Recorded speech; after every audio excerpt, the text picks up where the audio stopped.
We're joined by Portland Timbers head coach Phil Neville ahead of the decisive Game 3 in the Round 1 best-of-3 series. We're going to open it up to questions. Hi, Coach. Game 2, the team looked a lot more aggressive off ball. Is Game 3 is the plan for Game 3 similar for that in terms of that same aggressiveness? Well, I think, the experience in football is you can't just copy and paste every game. Games at home, different than games away. So there's got to be another game plan that gets us the result that we want. And I think that's the most important thing. We know that San Diego are a fantastic team with a really good style about them. They've had a fantastic season. And I think what we know coming out of the second game is that they now know going into the third game that the tie is really balanced. And all we've done all week is concentrate on ourselves, our attitudes, our work rate, our confidence, our belief. And I see a team that's got all those qualities. And we've just got to go out there and perform again. And what I said to them before the last game is that we have incredible belief in this group of players. And sometimes you need to go out there and perform at a certain level for them to start believing in themselves. And I think what you saw in the second game, you saw a group that started to believe that they can compete in this playoff. And the playoff run so far, the 2 games we've had have been really, really outstanding games, tactically sort of like a chess game. And I think the third game will be the same. And Coach, I actually want to talk to you about that tactical bit. Last match, you said you plan on starting the same second game to third game. And then Same 11, you mean? Correct, yeah, starting.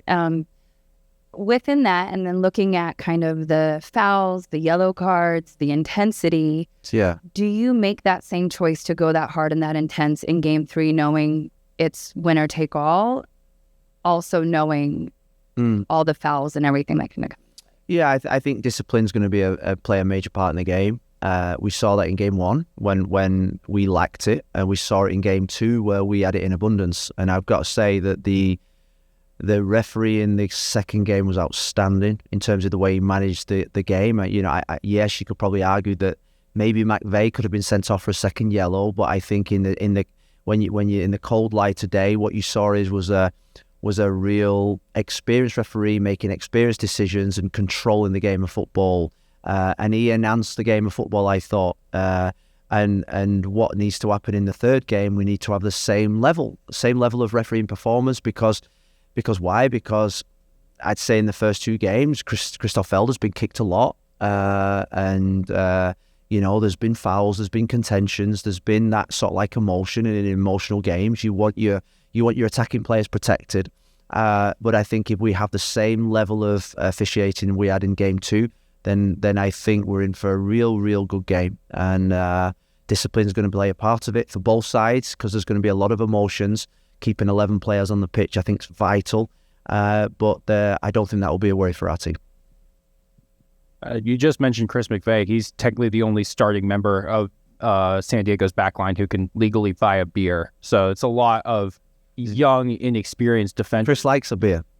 I had him in Miami. I'd imagine so. But with so many young defenders on the San Diego team, how much work has been put in this week to get those young players out of their comfort zone and by what the attack can do?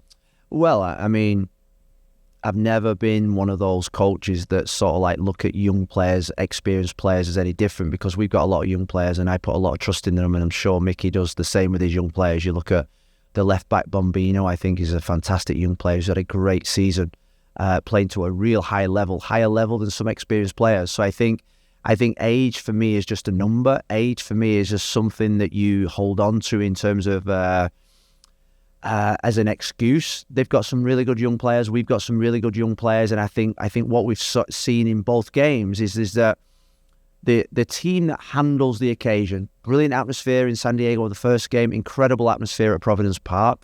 I think whoever handles that emotion, whoever handles that occasion, whoever goes out there and sticks to the game plan is the team that's going to win. And I think the third game is going to be an absolute classic. We can't wait for it, I've got to say. Going down to San Diego is always a massive challenge, but the team have got belief, and that's the big focus of the week. Hi, Coach. Good morning. Good morning. Yep, good morning. Just where does this game 3, rank in your list? Being so experienced, where does this game rank in your list of most important games you have coached so far in your career? Yeah, I mean, it's probably the most important game I've coached for the Portland Timbers, for sure.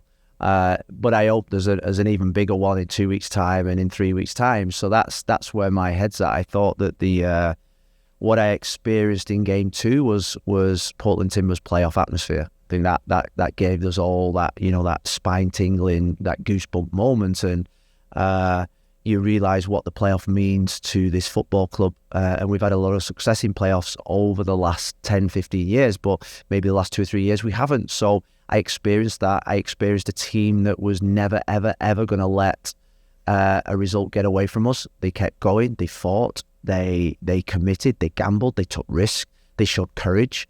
And we're going to have to show that in game 3. And from a personal point of view, I don't look at it as this the next. I just look at it as the next game on our journey, next game on my coaching journey. And I hope there's more big games to come.